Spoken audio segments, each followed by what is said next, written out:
Opening an Uber Eats driver account in Australia is very easy to do. Today I'm gonna show you how to do it. First, open your web browser.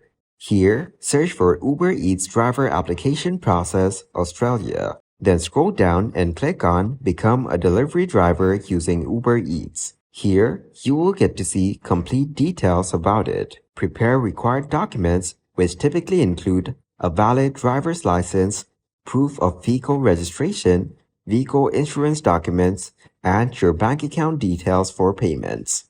Make sure you're eligible for it and follow this criteria. Once you're done, go to the top and click on Get Started. Then continue by adding your phone number, an email address, or selecting your Google, Apple, or Facebook account. Once done, go ahead and complete your application process.